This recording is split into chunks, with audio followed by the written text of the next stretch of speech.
They were All-American baseball players in college. They were twins. They were signed by the Yankees.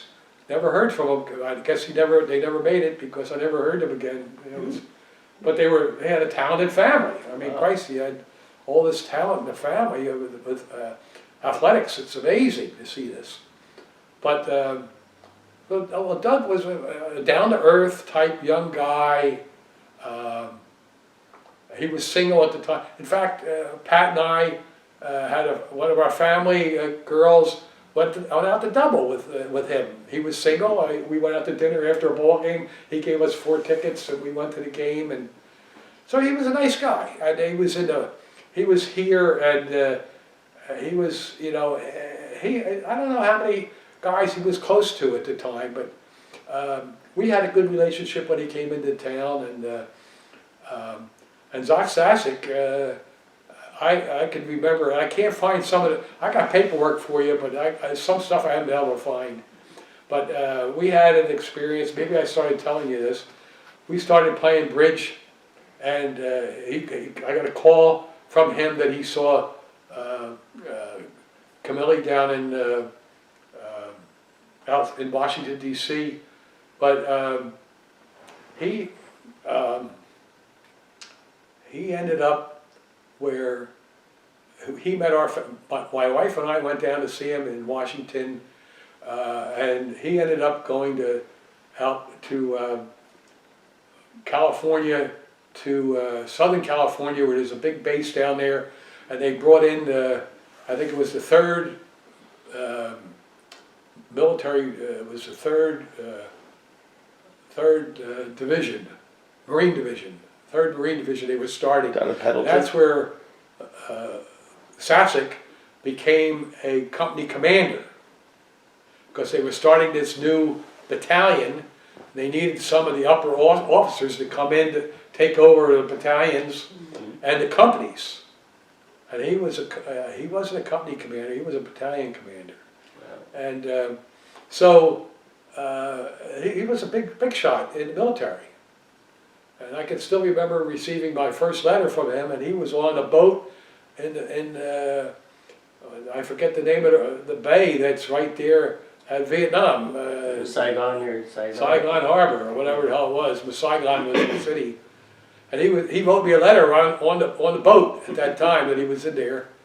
So then I wrote him a letter, and he was on the base. He was actually into combat, and he ended up getting blown up. Getting killed, and I had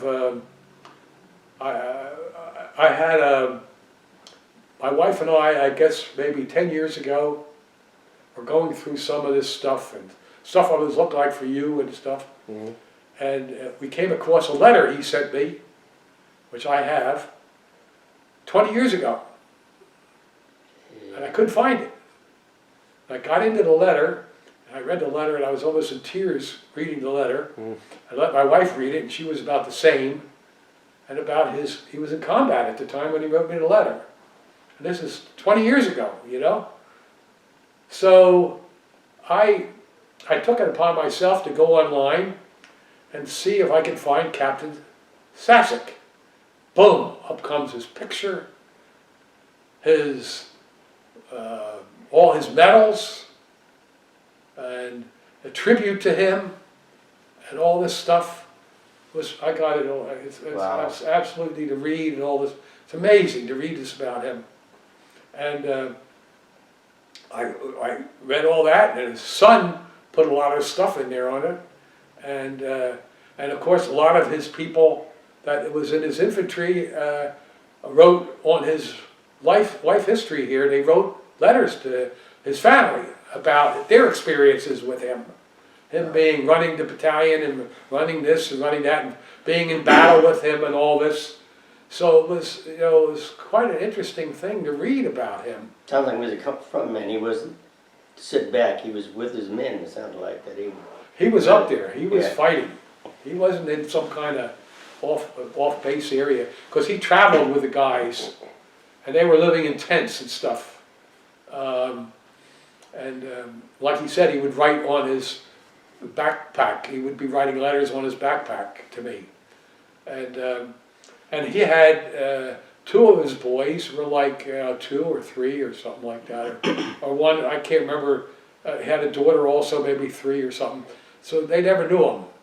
He was killed and they never knew him.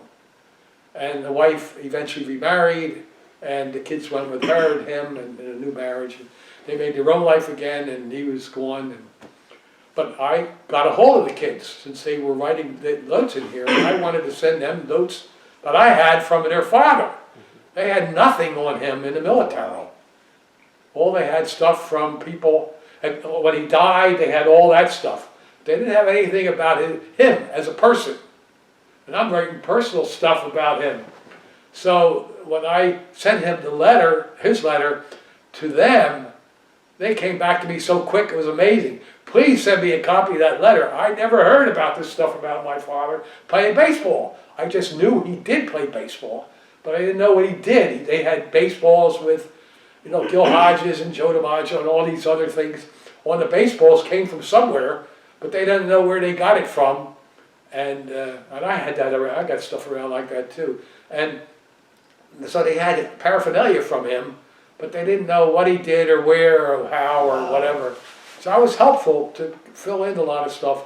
And I had pictures of him and newspaper articles from him and stuff that we with pictures and I have all kinds of stuff because he played on the same team. So I sent stuff to them, and they were so happy to read copies of this stuff about him. So I was sort of helping the family, even though he died, so sort of bring back some of his memories that I still remember, and they didn't have any of that. So I was able to give it to them. And that's some of my experience, even though I never left New Jersey in the military. I was stationed at Fort Dix, and I played baseball in the military 2 years. I was playing for Fort Dix, and then I played at Camp Kilmer, and then I was at Fort Dix for 2 years. And I got a lot of experience in there, and I got stories I'll show you about that. In the Army, playing baseball, I got to meet a lot of guys that were ball players and stuff, and I had a lot of experiences in the military that were different than the average soldier. So it was a lot of fun. That little bit of baseball you had. Yeah, I had a lot of big leaguers. Yeah. One of the guys I played with, Johnny Belancey, was a catcher for the Yankees. He was drafted. He was playing in and had a number of other ball players that were in the majors, not in the majors, back and forth, high minors and that stuff. And even though I was in the lower minors, we all played together and we all participated together. And I had a lot of benefits because one of the benefits I had, and I'll show it to you in the articles, that my first day in the military, I was drafted. I was very unhappy being drafted because I was playing baseball. I didn't want to leave baseball. I ended up there to come in the military. My first day in the military, I fall out, and our battalion falls out. So the companies, it's like 4 companies standing out, and this is like 5 o'clock in the morning, and they say police the area. So we go around and pick up all the cigarette butts all around the whole area, and put them into something, and then we fall into companies, and you're all in the, like, I don't know, there were 40 guys in the company, and we're all standing in attention by like 6 o'clock in the morning.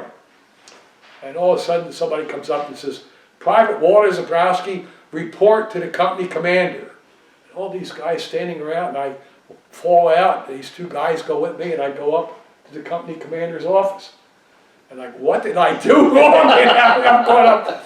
So I sit down, and here you got a lieutenant colonel sitting there, and he said, "I'm looking through your paraphernalia from your military," and he says, "I see you were a professional baseball player.